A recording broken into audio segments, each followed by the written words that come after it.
ನಮಸ್ಕಾರ ವೀಕ್ಷಕರೇ, ಕರ್ನಾಟಕ ರಾಜಕೀಯದಲ್ಲಿ ಮತ್ತೊಮ್ಮೆ ಭಾರಿ ಚಟುವಟಿಕೆ ಆರಂಭವಾಗಿದೆ.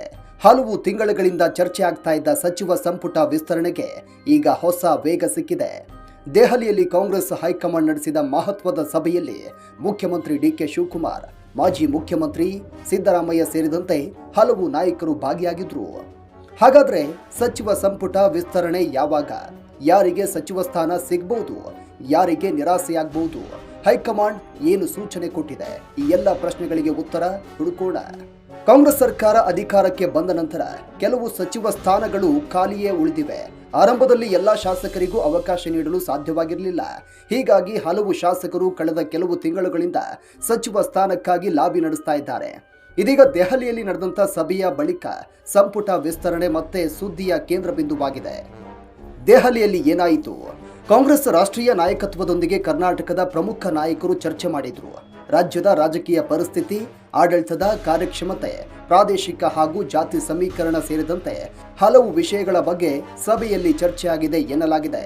ಸಚಿವ ಸಂಪುಟ ವಿಸ್ತರಣೆ ಮಾತ್ರವಲ್ಲ, ಮುಂದಿನ ರಾಜಕೀಯ ತಂತ್ರಗಳ ಬಗ್ಗೆಯೂ ಮಾತುಕತೆ ನಡೆದಿದೆ. ಏಕೆ ವಿಳಂಬವಾಯಿತು? ಸಚಿವ ಸಂಪುಟ ವಿಸ್ತರಣೆ ಹಲವು ಬಾರಿ ಮುಂದೂಡಲ್ಪಟ್ಟಿತ್ತು. ಅದಕ್ಕೆ ಪ್ರಮುಖ ಕಾರಣಗಳು ಪ್ರಾದೇಶಿಕ ಸಮತೋಲನ, ಜಾತಿ ಸಮೀಕರಣ, ಹಿರಿಯ ಕಿರಿಯ ಶಾಸಕರ ಬೇಡಿಕೆ, ಹೈಕಮಾಂಡ್ ಅಂತಿಮ ಒಪ್ಪಿಗೆ. ಈ ಎಲ್ಲ ಅಂಶಗಳನ್ನು ಪರಿಗಣಿಸಿ ಅಂತಿಮ ಪಟ್ಟಿ ಸಿದ್ಧಪಡಿಸಲಾಗುತ್ತೆ. ಸಚಿವ ಸ್ಥಾನಕ್ಕಾಗಿ ಪೈಪೋಟಿ. ಕಾಂಗ್ರೆಸ್ನ ಹಲವು ಶಾಸಕರು ಸಚಿವ ಸ್ಥಾನಕ್ಕಾಗಿ ಪ್ರಯತ್ನ ನಡೆಸ್ತಾ ಇದ್ದಾರೆ. ಪ್ರತಿ ಜಿಲ್ಲೆಯಿಂದಲೂ ತಮ್ಮ ನಾಯಕರಿಗೆ ಅವಕಾಶ ನೀಡಬೇಕು ಎಂಬ ಒತ್ತಡ ಹೆಚ್ಚಾಗ್ತಾ ಇದೆ. ಕೆಲವರು ದೆಹಲಿಯಲ್ಲೇ ಉಳಿದು ನಾಯಕತ್ವದೊಂದಿಗೆ ಸಂಪರ್ಕದಲ್ಲಿದ್ದಾರೆ ಎನ್ನುವ ಮಾಹಿತಿ ರಾಜಕೀಯ ವಲಯದಲ್ಲಿ ಕೇಳಿಬರ್ತಾ ಇದೆ. ಡಿಕೆ ಶಿವಕುಮಾರ್ ಪಾತ್ರ. ಸಿಎಂ ಡಿಕೆ ಶಿವಕುಮಾರ್ ಪಕ್ಷದ ಸಂಘಟನೆ ಹಾಗೂ ಸರ್ಕಾರದ ನಡುವೆ ಸಮನ್ವಯ ಸಾಧಿಸುವಲ್ಲಿ ಪ್ರಮುಖ ಪಾತ್ರ ವಹಿಸ್ತಾ ಇದ್ದಾರೆ. ಸಚಿವ ಸ್ಥಾನ ಹಂಚಿಕೆಯಲ್ಲಿ ಅವರ ಅಭಿಪ್ರಾಯಕ್ಕೂ ಮಹತ್ವ ಸಿಗಲಿದೆ ಎನ್ನಲಾಗ್ತಾ ಇದೆ. ಸಿದ್ದರಾಮಯ್ಯ ಪಾತ್ರ. ಮಾಜಿ ಮುಖ್ಯಮಂತ್ರಿ ಸಿದ್ದರಾಮಯ್ಯ ಆಡಳಿತದ ದೃಷ್ಟಿಯಿಂದ ಪರಿಣಾಮಕಾರಿ ತಂಡ ರಚಿಸಲು ಬಯಸ್ತಾ ಇದ್ದಾರೆ.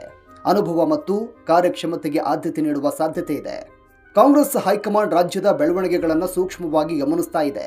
ಸಚಿವ ಸಂಪುಟ ವಿಸ್ತರಣೆ ರಾಜ್ಯ ಸರ್ಕಾರದ ಕಾರ್ಯಕ್ಷಮತೆ ಹಾಗೂ ಮುಂದಿನ ಚುನಾವಣಾ ಸಿದ್ಧತೆಯ ಮೇಲೂ ಪರಿಣಾಮ ಬೀರುವ ಕಾರಣ ಯಾವುದೇ ನಿರ್ಧಾರವನ್ನು ಎಚ್ಚರಿಕೆಯಿಂದ ತೆಗೆದುಕೊಳ್ಳಲಾಗುತ್ತೆ. ಯಾರಿಗೆ ಅವಕಾಶ? ರಾಜಕೀಯ ವಲಯದಲ್ಲಿ ಹಲವು ಹೆಸರುಗಳು ಕೇಳಿ ಬರ್ತಾ ಇವೆ.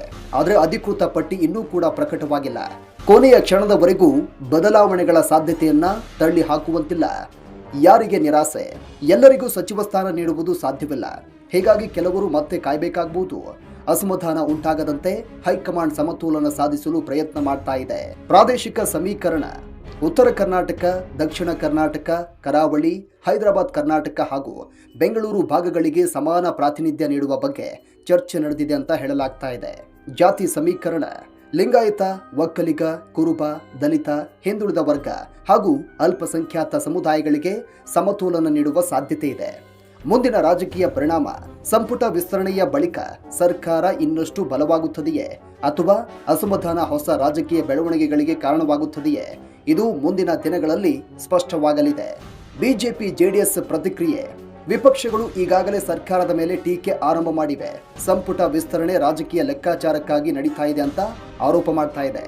ಇದಕ್ಕೆ ಕಾಂಗ್ರೆಸ್ ನಾಯಕರು ಅಭಿವೃದ್ಧಿ ಮತ್ತು ಆಡಳಿತದ ದೃಷ್ಟಿಯಿಂದ ಈ ಕ್ರಮ ಅಗತ್ಯ ಅಂತ ಸಮರ್ಥಿಸಿಕೊಂಡಿದ್ದಾರೆ. ಒಟ್ಟಾರೆ ಸಚಿವ ಸಂಪುಟ ವಿಸ್ತರಣೆ ಕುರಿತು ಅಧಿಕೃತ ಘೋಷಣೆಗೆ ಈಗ ಎಲ್ಲರ ಕಣ್ಣು ನೆಟ್ಟಿದೆ.